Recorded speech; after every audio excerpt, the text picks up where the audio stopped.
보험 상담 하다 보면 알아서 잘 해주세요. 너무 비싼 거 아니에요? 너무 싼 거 아니에요? 기준들이 없습니다. 제가 이거 기준을 가지고 말씀을 하시는 분들을 거의 못 봤어요. 심지어 설계사 중에서도 본 적이 없는 것 같습니다. 건강보험 어떻게 가입하고 계세요? 우리 일단 필요한 보험이 뭔지부터 좀 결정을 하셔야 돼요. 보험은 엄청 많은 것들이 있거든요. 주택화재 보험, 자동차 보험, 운전자 보험, 암보험, 뇌졸중 심근경색 같은 뭐 중대질환 보험 이런 것들도 있고, 입원 일당 보험, 입원하면 얼마씩 주는 거, 그다음에 뭐 치아 보험이 있고, 치매 보험도 있고, 간병 보험도 있고, 사망 보장인 종신 보험도 있고, 실손 의료비 있고, 진짜 보험 너무 많잖아요. 보험 자율화된 다음에 계속 새로운 보험이 나옵니다. 보험의 종류가 너무나 많기 때문에 나한테 필요한 보험이 뭔지를 고민해 보셔야 됩니다. 그래서 필요한 보험이 뭔지를 먼저 결정을 하시고 그 다음에 결정하셔야 되는 게 또 있어요. 설계사는 우리 개인의 사정을 다 모릅니다. 충분한 설명을 통해서 내가 이러이러한 상황이다라는 것들을 제공해주면 그걸 기반으로 보험을 안내해 드릴 수는 있지만, 보험 설계만 하겠다고 문의를 하시는 분들한테는 이런 것들을 다 꼬치꼬치 캐묻게 됩니다. 그러면 이제 당황하시죠. 보험 가입하는데 이런 것들도 알아야 되냐고. 일단 필요한 보장 금액이 얼마냐. 암보험을 많으면 좋죠. 1억 가입하고 2억 가입하고 좋죠. 그래서 보통 홈쇼핑 같은 데 광고 나오면 1억짜리 암보험 이렇게 해서 광고하는데, 여러분들 1억짜리 암보험 가입하면 보험료 40세 기준이 얼마나 나오는지 아세요? 한 20만 원 나올걸요? 근데 뭐 3만 원에 가입되고 이러잖아요. 이유가 뭘까요? 뭐 갱신형이라서 좀 저렴하게 되고 여러 가지 방식들이 있죠. 싸게 만드는 방법은. 필요한 곳이 어딘지 정확하게 모르시고, 그러니까 필요한 금액이 얼마인지 모르셔가지고 광고 나오는 대로, 아니면 남들 하는 만큼, 아니면 추천하는 대로 가입하시게 되는 거예요. 그래서 얼마가 필요한지 여러분들이 좀 결정을 해보시면 좋을 것 같고요. 모든 항목들을 짧은 시간 안에 다 말씀드릴 수는 없지만, 예를 들어서 암이다 이러면, 암이 걸리면 나에게 어떤 위기가 오는가, 암 치료비 문제?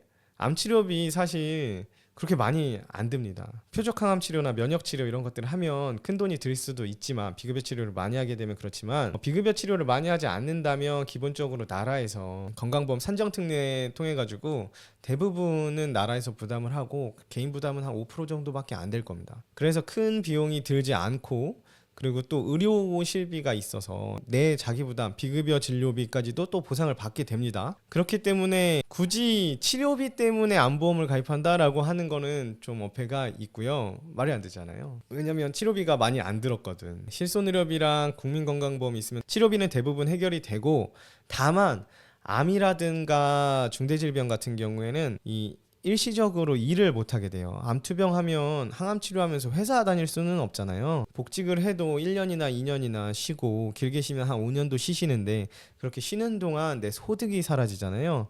근데 암투병한다고 나라에서 치료비는 주지만 생활비를 주는 건 아니니까, 뭐 할부금 나가던 것도 다 내야 되고, 아파트 관리비, 난방비, 생활용품비, 식비 이런 것들도 다 써야 되는데 돈을 벌 수 없는 상황이니까, 그걸 대신하기 위해서 보험에 가입한다고 생각을 하시면 됩니다. 그래서 이 필요한 보장 금액을 결정할 때 예상하는 투병 기간을 고려하셔서 그 기간 동안 예상되는 상실되는 소득만큼 가입해 주시는 게 좋다. 뭐 요 정도 가이드를 드리고요.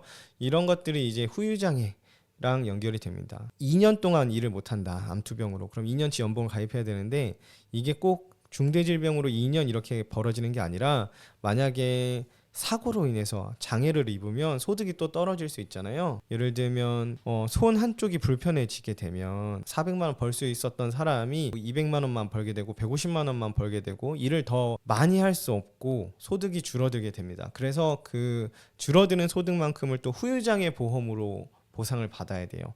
이렇게 한시적으로 일을 못하게 되는 건지, 영구적으로 결손이 일어나서 일을 못하게 되는 건지, 이런 것들을 좀 체크하셔서 보장 금액을 결정하셔서 그 기간만큼, 그리고 내 소득이랑 비례해서 결정을 하셔야 됩니다. 내가 연봉이 1억이어서 상실소득이 1억인데 내가 암투병 1년 하게 돼서 1년 일을 못하면 1억을 손해보는 건데 1,000만 원짜리 가입하면 안 되잖아요. 그러니까 소득 비례해서 보장 금액도 늘려주시는 게 좋고요.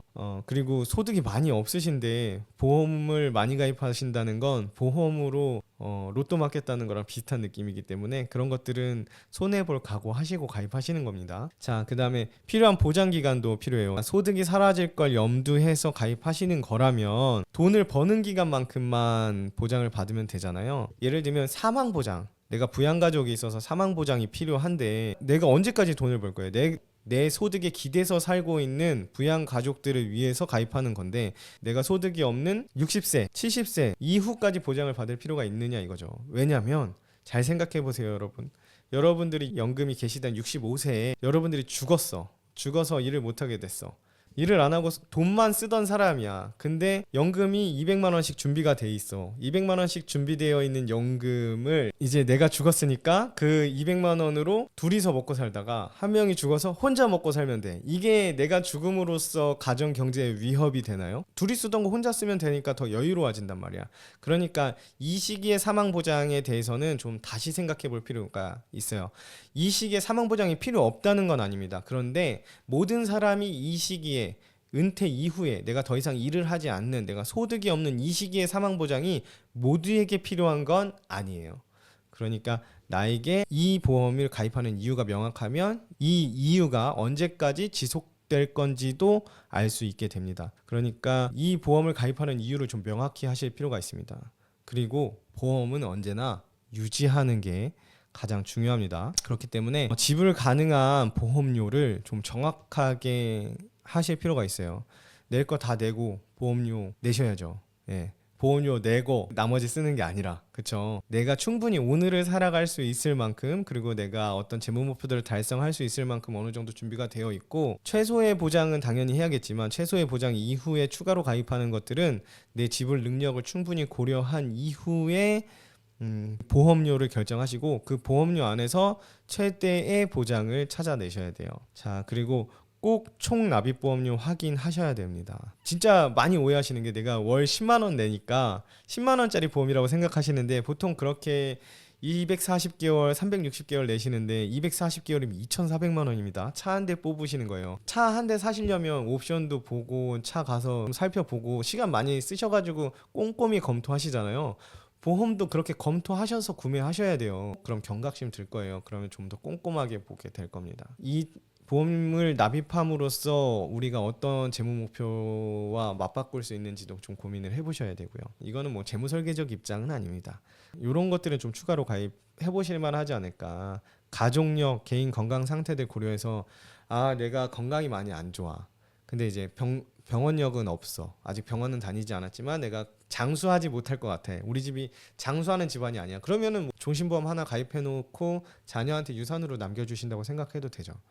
그 다음에 가족력, 우리 집안은 암이 가족력이 있어. 이러면은 암보험 하나 정도 더 가입하시는 거 좋을 수 있습니다. 왜냐면 이게 보험이 사행성이기 때문에, 사행성이라는 게 약간 도박 같다는 얘기예요. 그렇기 때문에 돈 내고 돈 먹기인데, 보험사는 내 가족력을 모르잖아요. 근데 나는 우리 집 가족력을 알아. 우리 집에 혈관 질환이 많아, 뇌졸중이 많은 집안이거나 우리 집에 암 환자가 많아, 암 가족력이 있거나 이러면 보험사는 모르니까 나는 그런 보험들을 조금 더 가입하는 거죠.